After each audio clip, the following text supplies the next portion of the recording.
All right, so July 9th is coming up. What are you going to do about the end of the pause in the tariffs?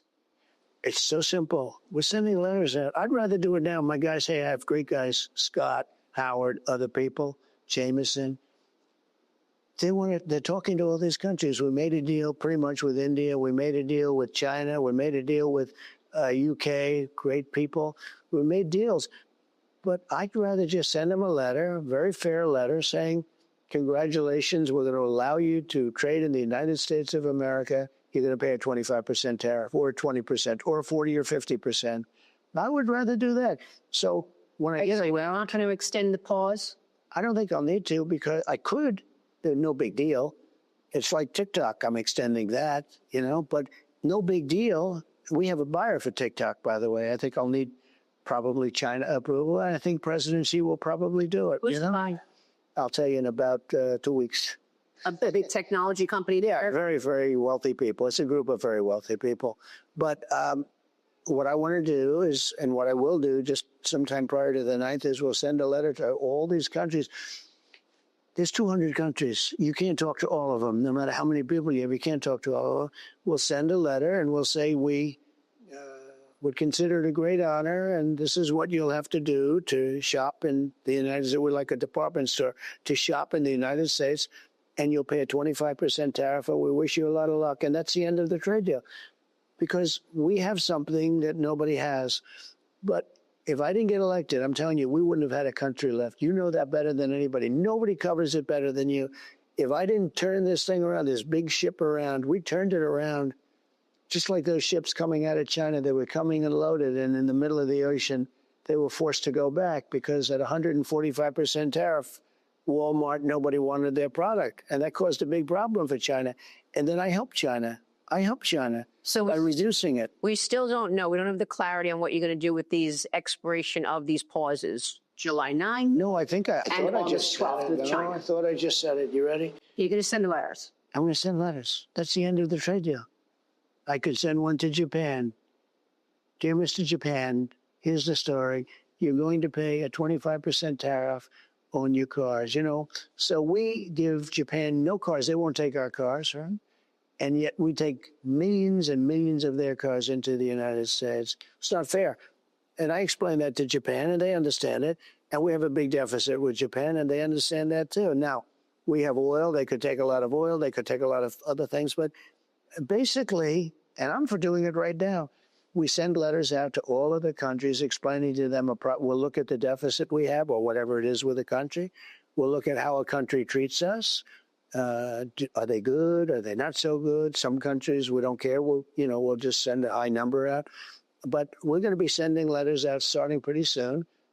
No, we don't have to meet. We understand. We have all the numbers. Listen, what we're going to do is we're going to send, and we're going to say, congratulations, we're allowing you to shop in the United States of America.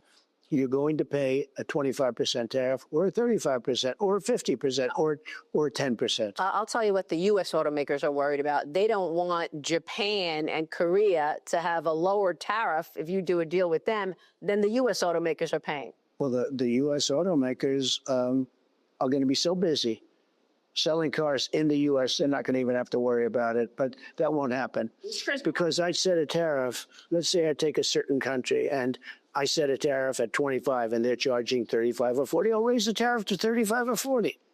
And they'll come down. I want to ask you about AI because there are a couple of companies that are announcing layoffs. They're actually cutting people. Some of these companies are blaming tariffs. Some of these companies are blaming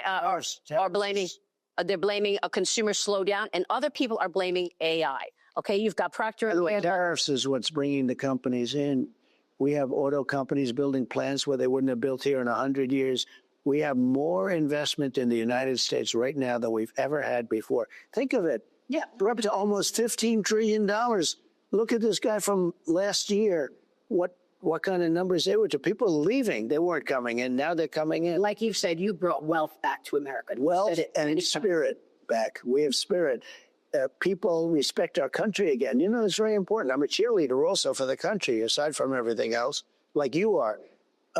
We brought spirit back. We brought respect and dignity back. When I went to the European, I was in that beautiful place with the king and the queen, and it was like beautiful. Everything is so nice. But when I went to the Netherlands and I looked, everybody was coming up, Mr. President, Mr. President. They didn't do that a year ago or 2 years ago or 3 years ago. These are the big countries. This is Germany and France and all of them. I mean, a big group of countries. They respect America again. They laughed at us. They thought we were a joke. You had a president that kept falling downstairs and falling on stages and couldn't find an entrance to, he makes a little speech that lasted for about a half a minute. And he looks around, he's looking for stairs. There's like 6 different stairs and he can't figure out which stair. We were laughed at all over the world. More importantly than that, what they did to the country. What they did to the country with allowing 21 million people will never be forgotten. And I have to rectify that problem, and we've done it. And we're getting all the criminals out. Mr. President, I just want to ask you about the job cuts from these companies. Some of them are blaming AI.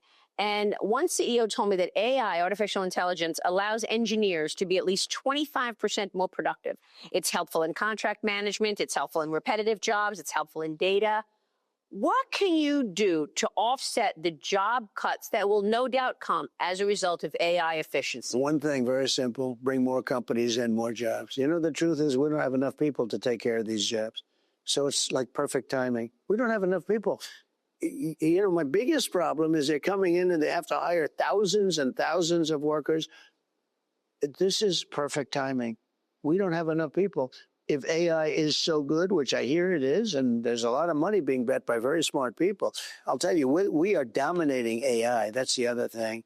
And they all said, well, we'd have a problem because of electricity. We don't make enough electricity. We would have to double our electric power. Can you believe that? And you know what I did? I had an idea. I said, when you build your plant, you're spending billions. You're going to become a utility, an electric utility. You're going to also build a utility. You're not going to take it from an old grid that's been here for 100 years. You're going to take it right from a new facility. And they said, they actually looked at me, they said, you do that? Of course I would. It's a national emergency. I'm going to approve everything, and you'll have your approval in 2 weeks. And Lee Zeldin is doing an amazing job, the environmental commissioner. I said, Lee, you're going to approve this stuff fast. Make sure it's safe, make sure it's good, but you have to get it done fast. Because in China, you know how long it takes? One day. It's called President Xi. Boom, it's okay. Over here, we're going to have almost the same thing. We're getting fast approvals. And you can do nuclear, because nuclear now is safe and good and inexpensive. But you can do oil and gas, you can do coal. And the reason we do coal is because, and I call it clean, beautiful coal. You can really do things with coal today that you couldn't have done. But the beautiful thing about the coal and the thing that I look at, you know who uses coal? China. 59 plants they're opening this year. Right. Coal. You know why? It's very powerful. It's very powerful. So we opened up coal. We were closing all our coal mines all over the country, and yet we still have a lot of coal. We use the generating plants of coal because it's the strongest, and we're doing coal. So we have everything, every form. I don't want windmills destroying our place. I don't want, you know, these solar things where they go for miles and they cover up a half a mountain that are ugly as hell. And by the way, the panels are all made, and the windmills, they're all made in China. Okay?